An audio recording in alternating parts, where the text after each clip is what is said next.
All right, so 6C deals with what we call the normal distribution.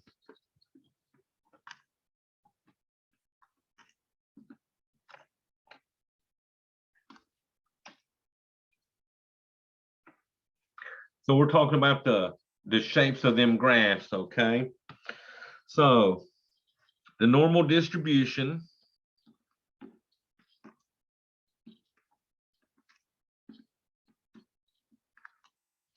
is a symmetric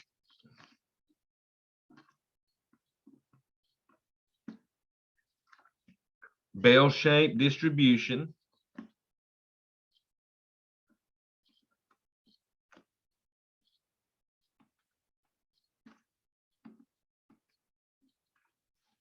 with a single peak.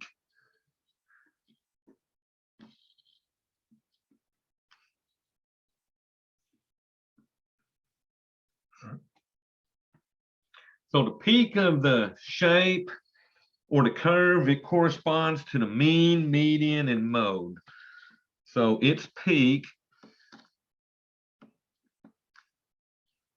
corresponds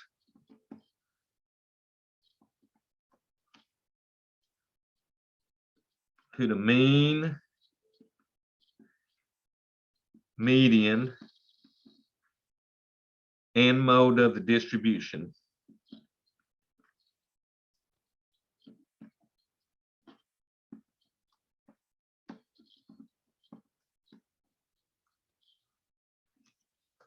So we was looking at a symmetric curve last week. We looked at left skewed and right skewed. So symmetric one is what we're talking about. So the variation, its variation is characterized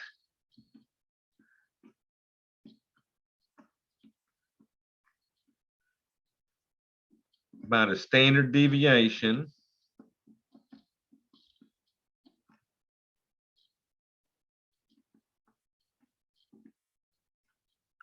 of the distribution.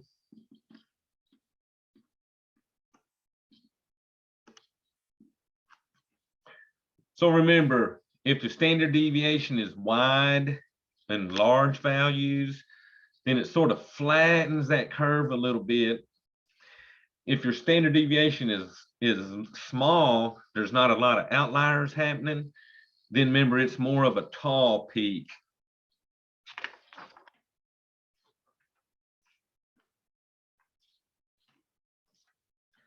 So I'm going to put a picture up here to show y'all. This figure shows two distributions. This is the chest circumference of Scottish militiamen in inches, and this is how many had these measurements. So look, in between looks like 30 and around 40. If you look up here, they had over 1,000 Scottish men with that size chest. So you got this distribution, and then on the right is population density of the 50 states. And this is how many of them hit this density. So you notice you got a peak here, and then it sort of slags down to the right. So the normal distribution would be the first one here, because it's more bell-shaped. This one here would be what we call right skewed. So this one is not a normal. So your normal distribution is going to have a perfect little bell shape. It's going to have values to the right and left. And then they're sort of going to be spread out according to the standard deviation of that distribution, okay? So y'all, I wanted y'all to see what the normal versus a right skewed or left skewed looks like.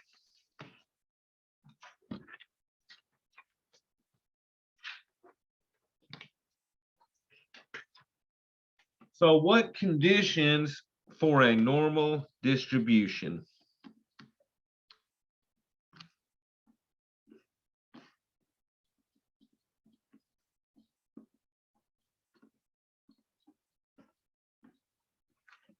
So what must happen?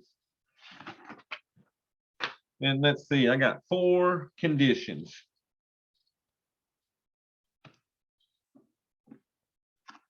So the first condition, most of the data values are going to be clustered near the mean. So most of the data values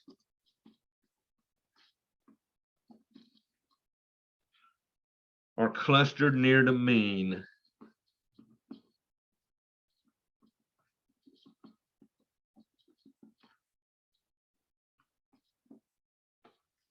Remember, the mean is the average. So whatever your average is for your data set, most of them points are going to be right around that area, okay? So this gives the variation, so giving the distribution a well-defined single peak.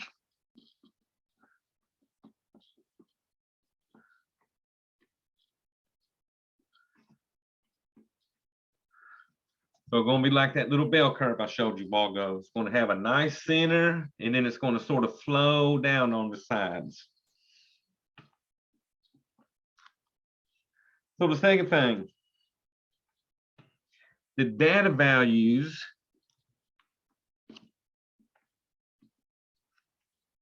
are spread evenly around the mean.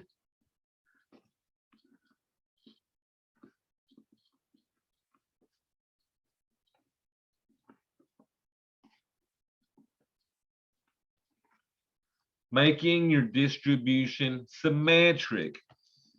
So making the distribution symmetric.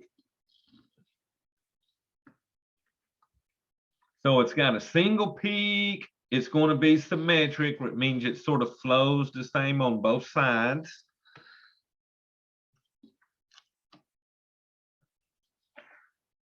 So the third thing, larger deviations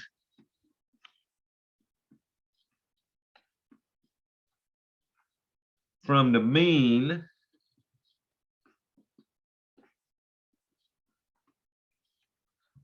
are increasingly rare.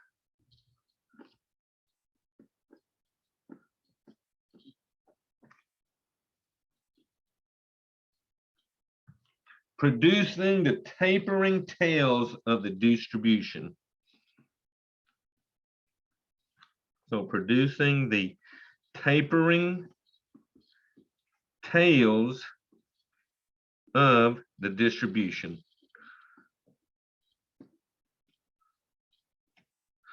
So basically they're saying you're not going to have that many outliers. The further you are away from my mean, then the less likely we're going to get values for those. And since we're not getting values for them, it's going to tend to bring the tapering down as you get further and further away. So yeah, that one we're talking about the outliers, okay? And they're basically saying you're going to have a nice single peak in the middle. It's going to flow evenly, and you're not going to have very many outliers. And then individual data values result from a combination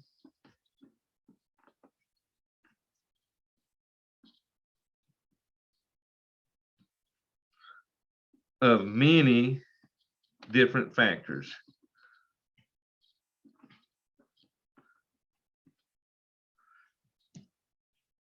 So if we was looking at the chest size of them, whatever it was, Scottish militiamen, some of them could have had bigger chests because they do, what do you call it, bench presses every day. And then some of them might not have done bench presses, and they could have had small values depending on that. Okay, so they're looking at different factors can cause the values to be different. Okay. All right, y'all. So let's see.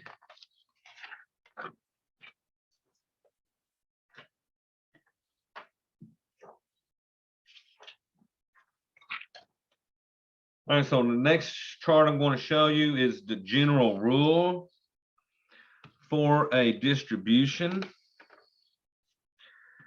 This is called the 68, 95, 99.7 rule for a normal distribution. So remember the other day, we found the standard deviation and we had all of our x's, we subtracted the mean, we squared all them values, then we added them together and then put them into that formula. So these are going by standard deviations, okay? So like, here's your mean in the middle. This would be one standard deviation in the positive direction, one standard deviation in the negative direction. So what they're saying is 68% of your data that you collected in a normal distribution will be between one standard deviation to either side of that mean. So if I knew what my mean was and I subtracted the standard deviation and then I added the standard deviation to that mean, that would give me an interval. 68% of my data will be between that interval. So y'all, that's what these little symbols are. That's called sigma. And sigma stands for the standard deviation. So when they're using it down here, that's what they're saying. Hey, this is one standard deviation.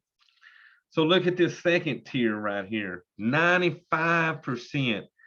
That means of all your data points, if it's a normal distribution, 95% of your data points are going to be within 2 standard deviations either way from that mean. So we would take our mean, subtract 2 times the standard deviation to get this value. You would add 2 times the standard deviation to get this value. And 95% of that data will be between those 2 deviations. So then look at this one. 99.7% of my data, which is pretty close to 100%. So they're saying even if you have outliers, it's very, very, very unlikely that an outlier is going to be further than 3 standard deviations away from that mean. Because y'all, that's almost 100%, okay? So we'll get to play with that in a second.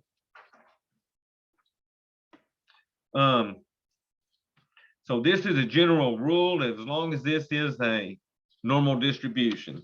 So what we'll do when we start playing with that, we'll look at that chart for references, okay?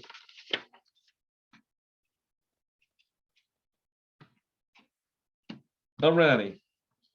So this is what we call the 68, 95, 99.7 rule for a normal distribution.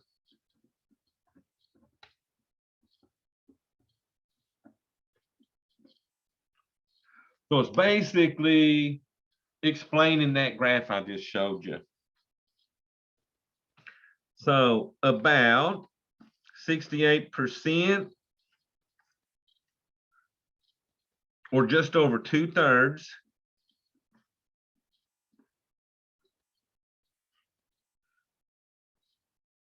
of the data points fall within one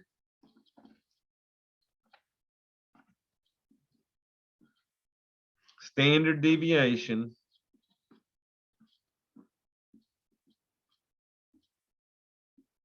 of the mean.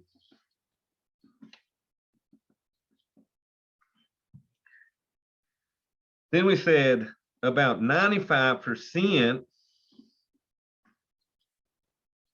of the data points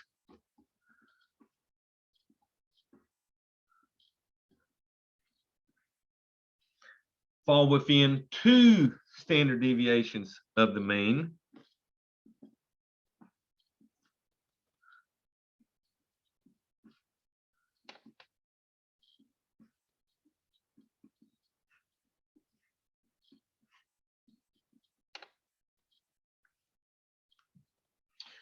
And then about, what do we say? 99.7% of the data points fall within 3 standard deviations.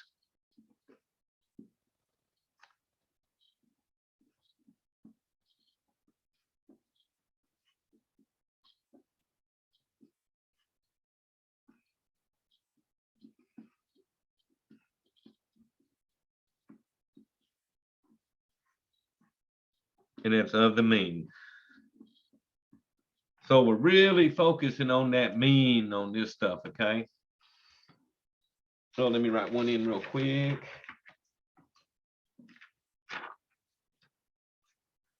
All right, so remember last week when we did the whisker plots, we were focusing on the median, but now we're actually looking at the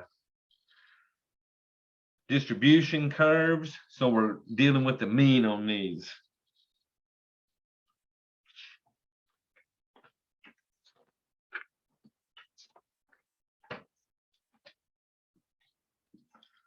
All right, so next we'll talk about what we call standard scores.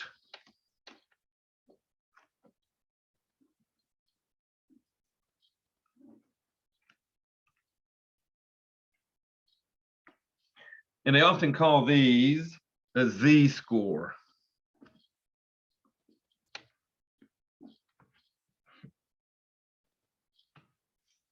Okay, so what this is it's talking about the z-scores, or the standard scores are talking about how far from my mean, or how many standard deviations is a data point from my mean. So we assign it z-scores, which relate it in terms of the standard deviations. So the number of standard deviations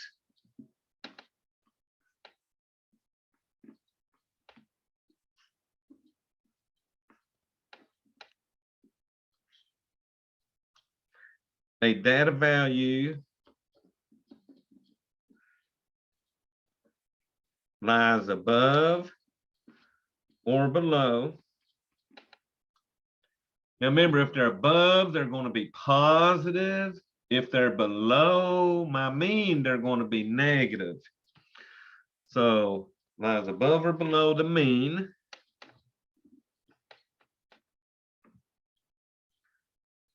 is called its standard score.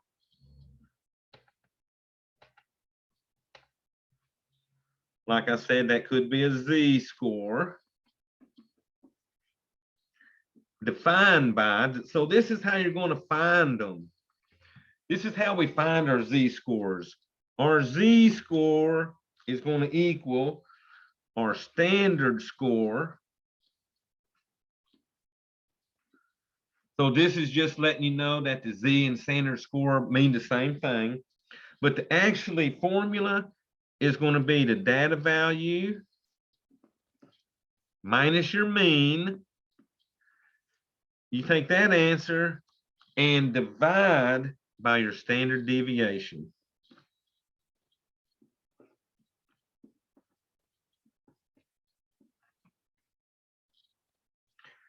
So now remember what I just said. If the data value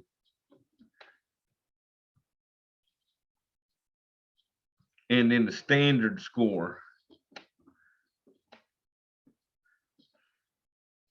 So remember, if the data value is above the mean,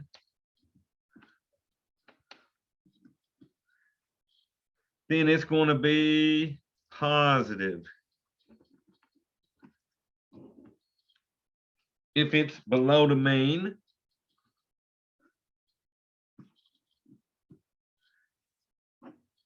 then your standard score will be negative. So if I'm below the, whoops, my bad. If I'm below that average, I'm negative, and if I'm above it, I'm going to be positive, okay? All right, I'm just checking to make sure I got everybody. Yeah, okay. So we're about to find z-scores, okay, on this first example here. So let me get my next page.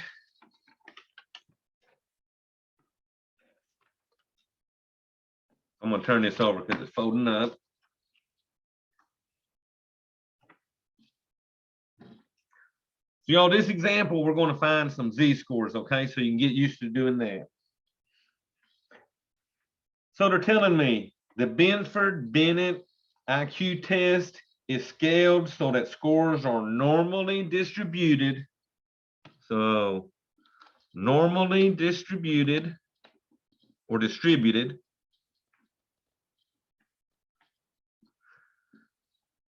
with a mean of 100 and a standard deviation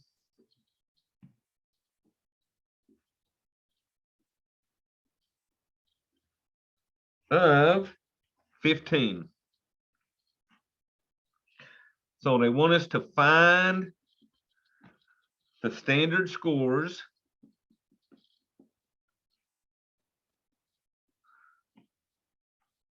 for IQ scores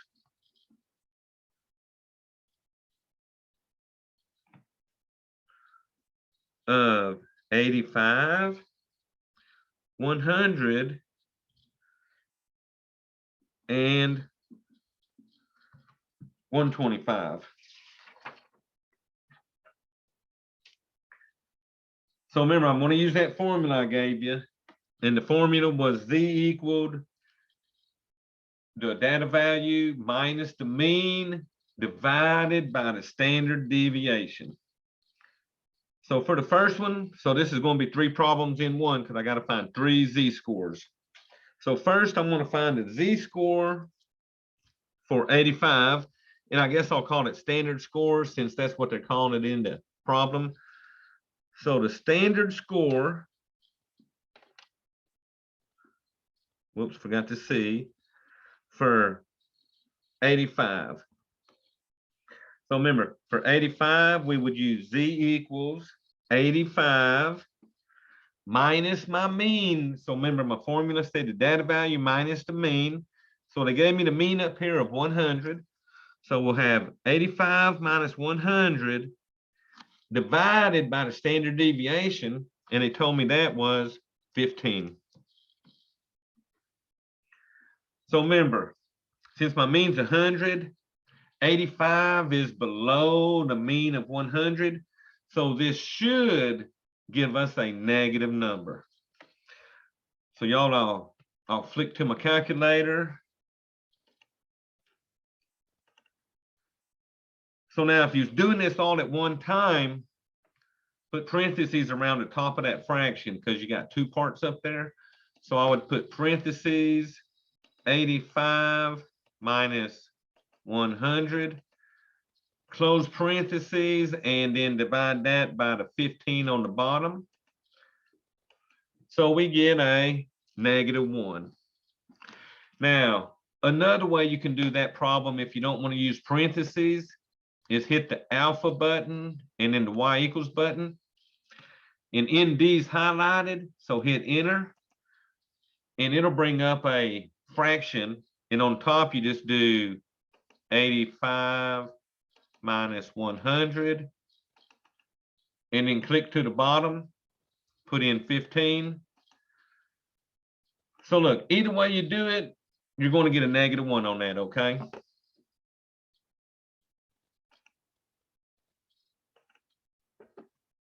All right, so the z-score for 85 was a -1. So now let's find it for 100.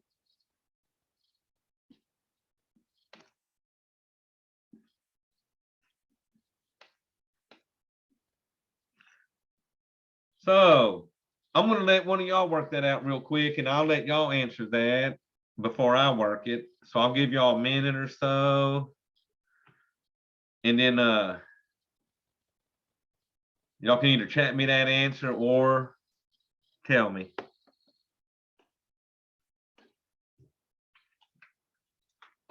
All right, so clock's on.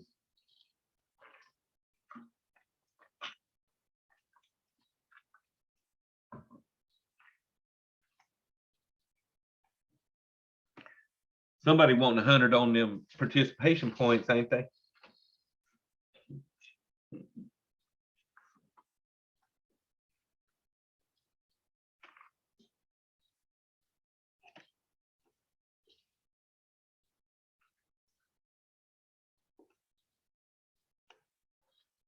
All right, y'all. So, well, I'm not saying no guesses in that chat.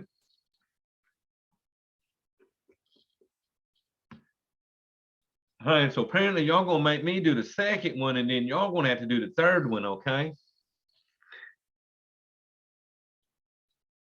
All right, so let's see. I see one answer, so let me see.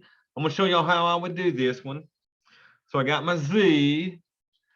So remember, the next score we're checking is 100. So you're gonna put your 100 up here minus your mean, but y'all look at that, your mean was 100. Dividing all that by your standard deviation, which was 15. So all these formulas are going to look the same. The only difference is what number we're putting in on them. So y'all look at that. 100 minus 100, that's a big zero. And 0 divided by anything is a big zero. So y'all, let's look. Calculator, let me put that on that calculator. All right, so I'm just going to hit the alpha y equals to make it look like a fraction. So hit enter on that. So on top, I had 100 minus 100. On the bottom, I had my 15. And y'all look at that. It gives me definitely 0.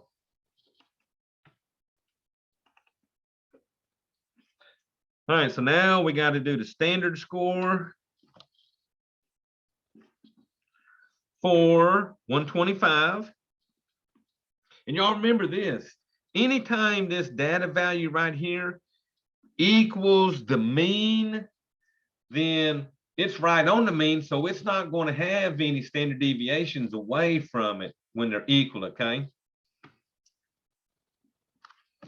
All right, so we put this one on y'all, remember? So I'm giving y'all a few seconds to knock that one out. You're checking the data value for 125.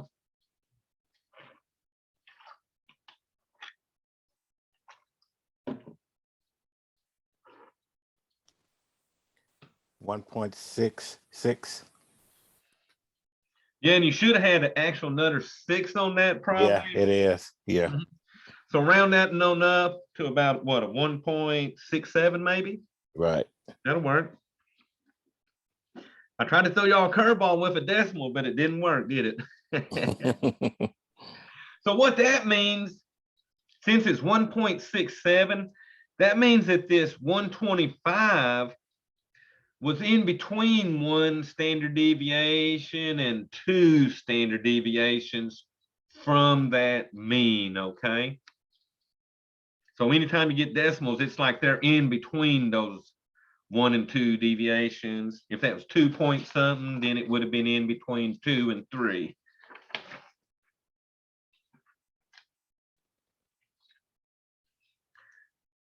All righty, so next we're going to look at percentiles.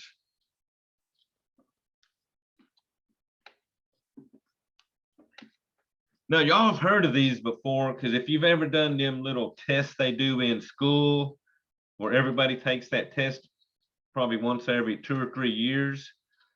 I don't know what they call them now. We call them like SRA test or something back in the day. but they gave you what they called percentiles. You scored in the 50th percentile, you scored in the 60th percentile. So these are what we're talking about now. So the percentile of a data set is the percentage of all data values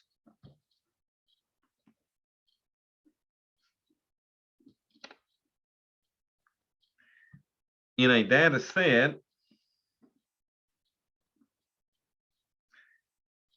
that are less than or equal to it.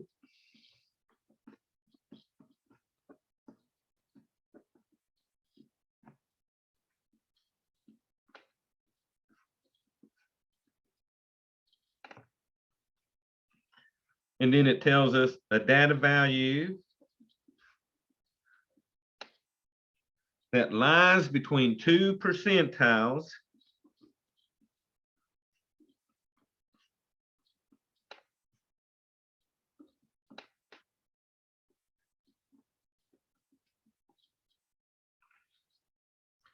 is said to lie in the lower percentile.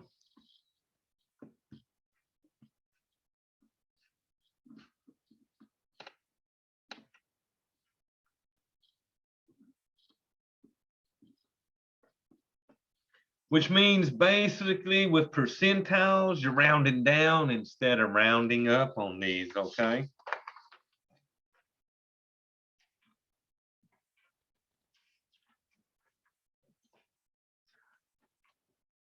So y'all, I'm gonna put a chart up here, and I had to do it in two parts.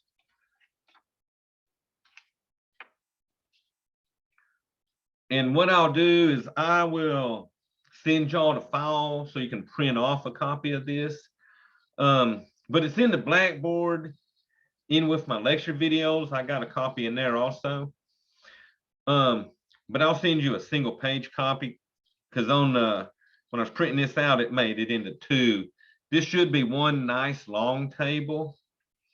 But this shows you, if you know the Z-score, how to figure out what percentile it's in.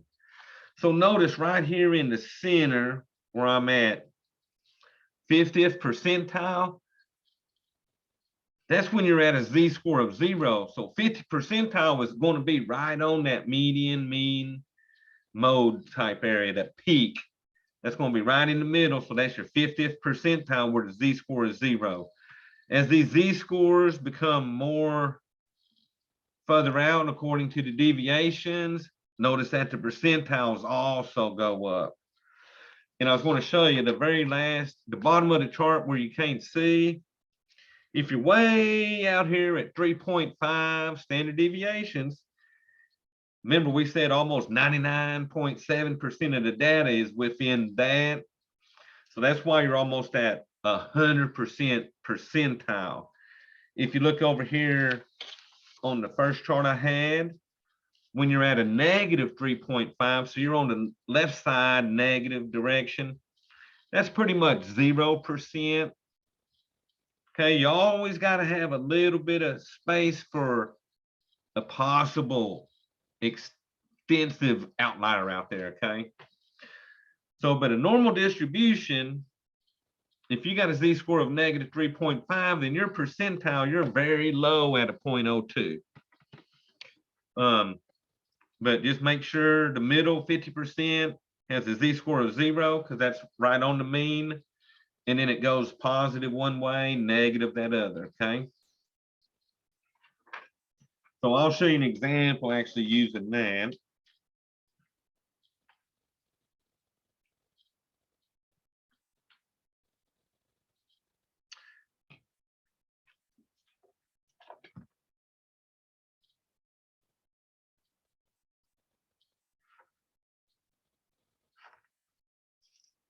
All right, so let me write this. So we'll use this chart in a second. And like I said, when I send my video tonight, I'll send a copy of that for y'all, okay? All right, so here's our example. cholesterol levels in men. So this is cholesterol.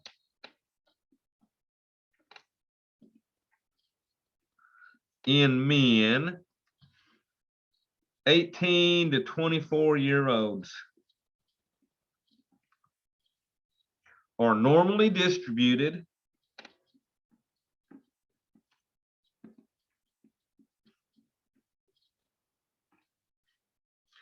with a mean of 178 and a standard deviation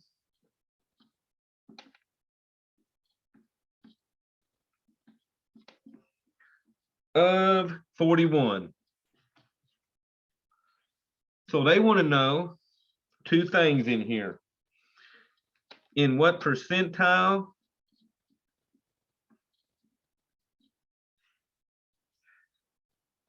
is a 20-year-old man with a cholesterol level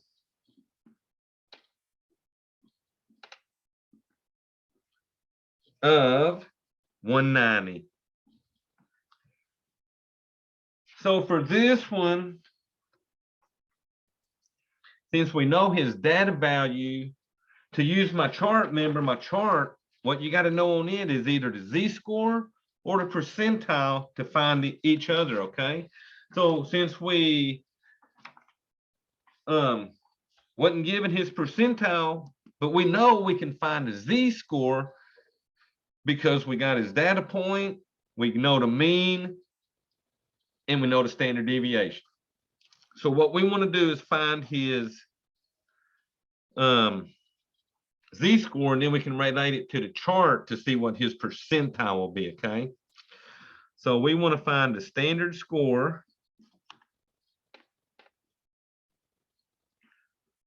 for his data point was 190. So remember, my z-score is going to equal, now I'm higher than the mean, so we better get a positive value when we're done, okay? So take your data value 190 minus your mean of 178, and you're going to divide that by the standard deviation of 41. Y'all, I'm going to bring the other calculator down here. And let's see, 190 minus 178 gives you 12, and then 12 divided by 41 equals around a 0.29.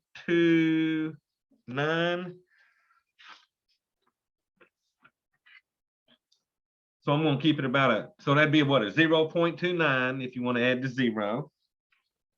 So now that table that I gave you, we need to find a 0.29 on our z-score. So let's see. I'm looking for positive z's. So it looks like right here,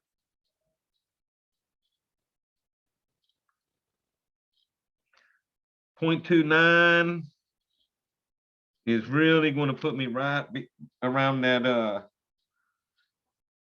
61.79. So, whoo, I would probably round that up. 61.79 will be pretty close to the 62nd percentile.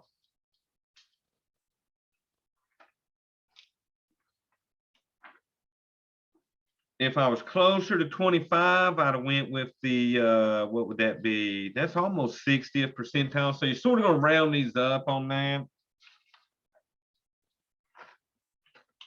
So that's what you do. So my z-score, and then see where your percentile lays.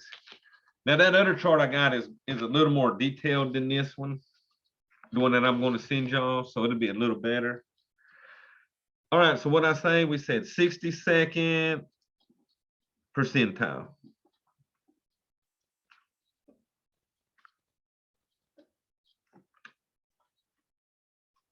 All right, y'all, let's see. Question B. What cholesterol level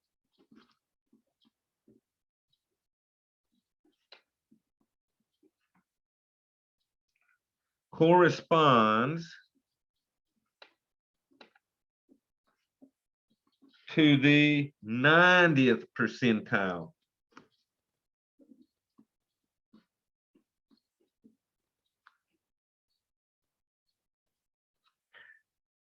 And they're using the 90th percentile. 90th percentile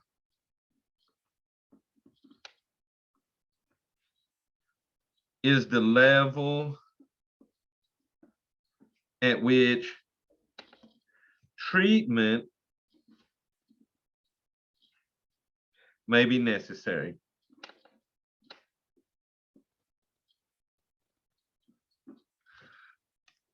Okay, so at the 90th percentile, I need to figure out what cholesterol level corresponds to it.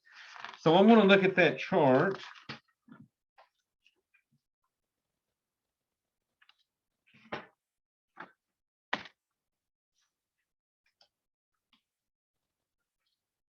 Oh, so let me find 90. I'm trying to find 90.23. So let me go to the bottom one. So where am I at? Let's see, percentile. Oh, I guess I had the right part, y'all.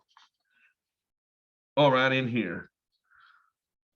So woo, 90.23 is pretty close in this range.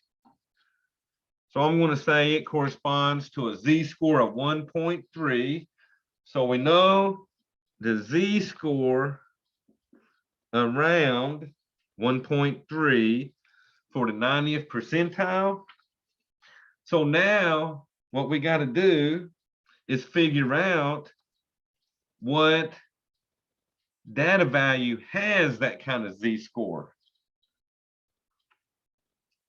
So let's figure that out. We know the standard deviation was 41.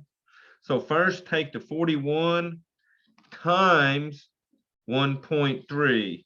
Because remember, that tells me how many standard deviations I have. And this is the value of each standard deviation. So what you're going to do, y'all, take that 41 times 1.3. That's going to give us 53.3. So where was our mean? Our mean was 178.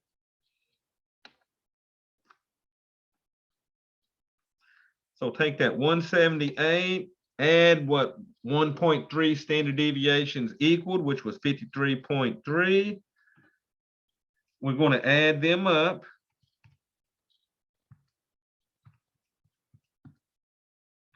So I'm getting what, 231.3. So I'm going to round that to a 231. So what this is saying, 90th percentile is the level at which treatment may be necessary.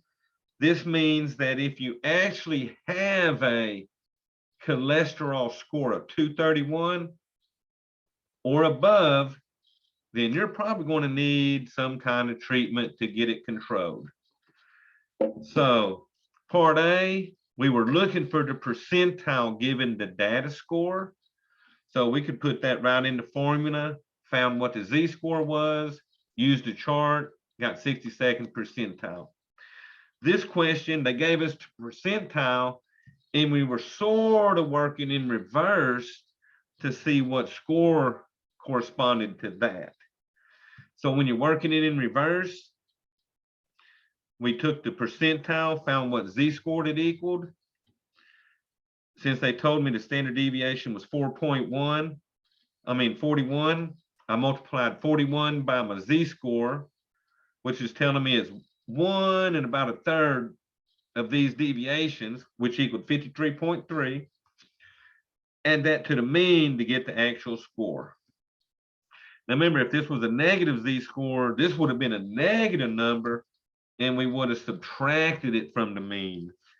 So it depends on whether your scores are going to be higher or lower based on them signs on them, okay?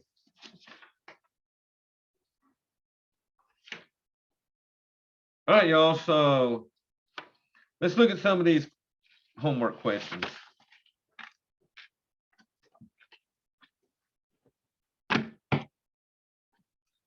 So let's see, not many. So we'll get to start on these tonight. And then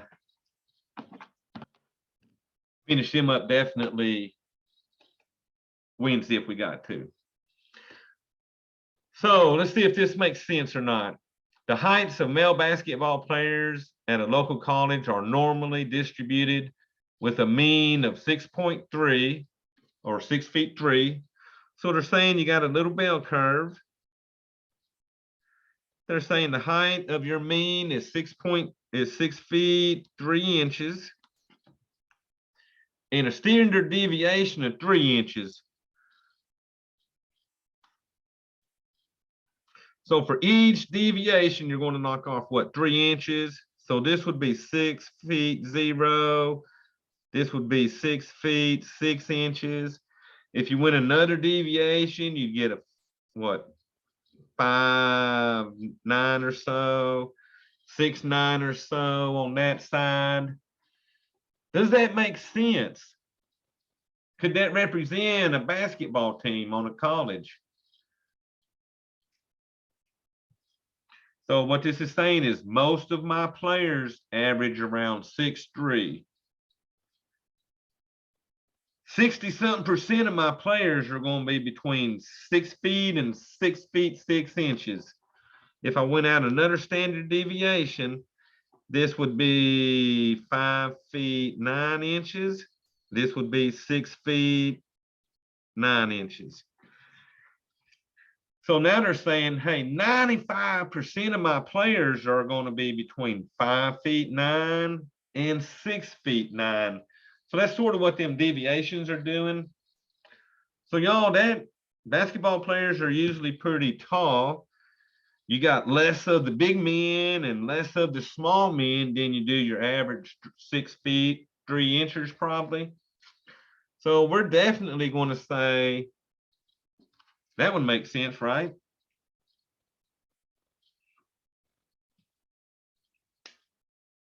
So let's see if this one makes sense. The weight of babies at Belmont Hospital normally distributed again. So it's going to be a nice bell curve again. With a mean of 6.8. So they're saying the mean is 6.8 pounds. And a standard deviation of 7 pounds. So that means for each of my deviations, one standard deviation either way. Whoa, if that's 7 pounds, then that means this is a negative 2 pounds. And this baby over here is what, 13.8 pounds. So 66% of my babies are going to be between a negative 2 pounds and a 13.8 pounds. And then if I go out another deviation, that's going to put this at a negative, negative 9 pounds. And this one over here at 20 pounds. So 95% of my babies are going to be between negative 9 pounds and 20 pounds.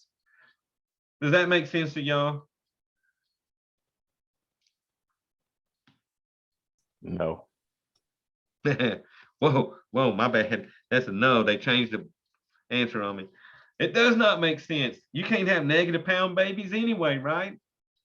So if your mean is 6.8, your standard deviation, which is 7, cannot be bigger than your mean, okay? So what about this one? Jack is in the 50th percentile. So he is of medium height.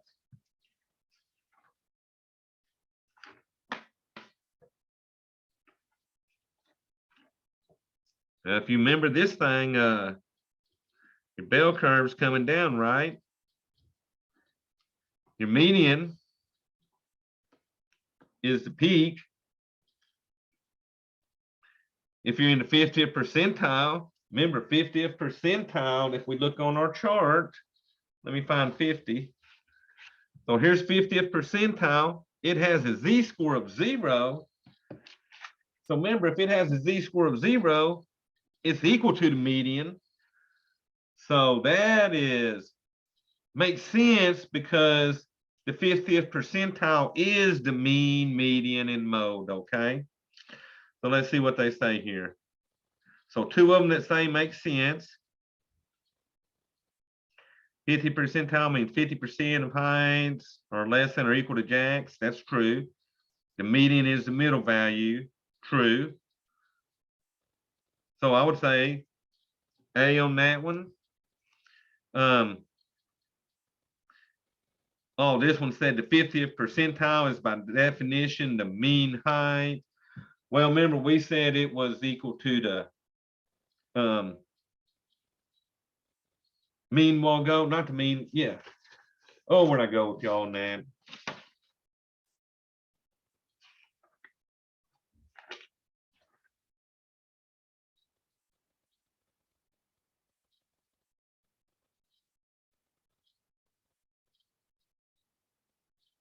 Yes, we said on definition is a percentage of data values in a data set that are less than or equal.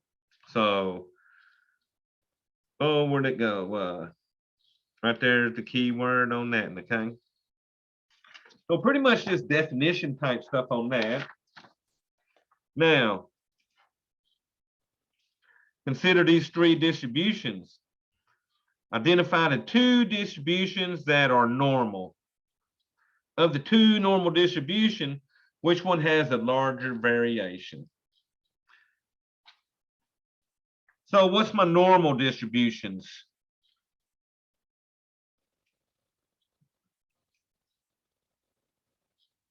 So we're saying hopefully B and C. Remember, those are the bell curves. This one here is right skewed, which is not normal. Now, remember, we said the larger the variation, the more it flattens out the curve. So B has the higher variation. And when they have smaller variation, it sort of makes it a higher peak. So this one has a smaller variations. So you'll come in here, the two normal distributions are going to be B and C, where blank has a larger standard deviation, that would be B. Okay, it's got to be a bell looking curve, okay?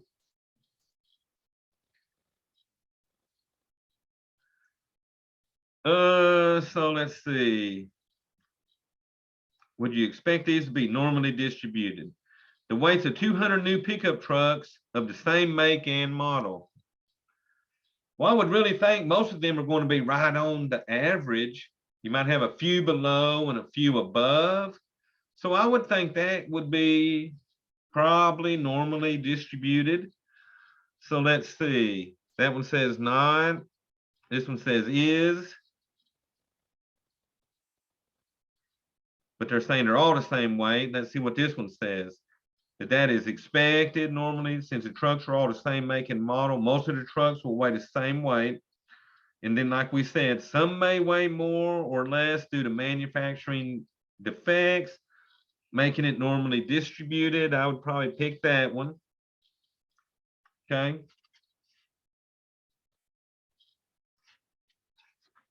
So let me see what Math Lab said on 5, y'all. Yeah, they said C. That's what we said. All righty, so I'm probably going to wait till next class and we'll play with some of these. It's going to be dealing with the z-scores. We'll play with that chart more on the z-score.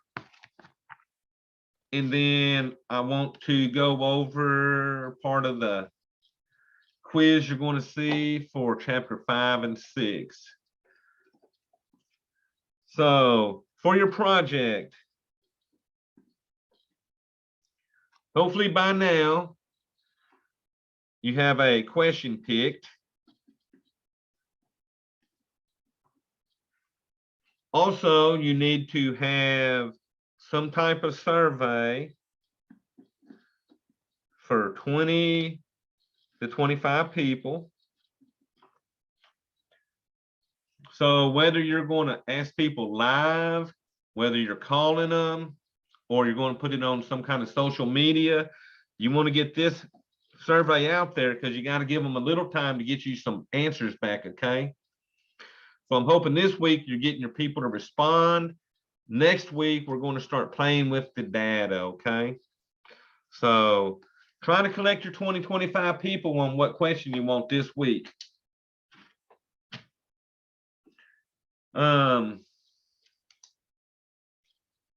Once we get your data, we're going to start making frequency tables next week. We're going to start finding standard deviation and all that fun stuff, okay? All right, y'all. So what I'm going to do is I'm going to send a video for today, and I'm going to send a, oh, what was I going to, the distribution chart.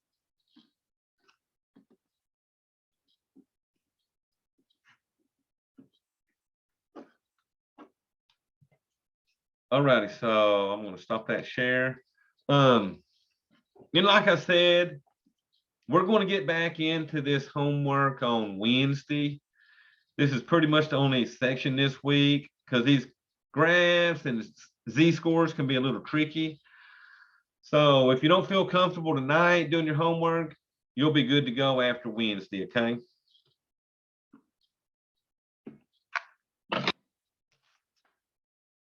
All right, any of y'all got questions?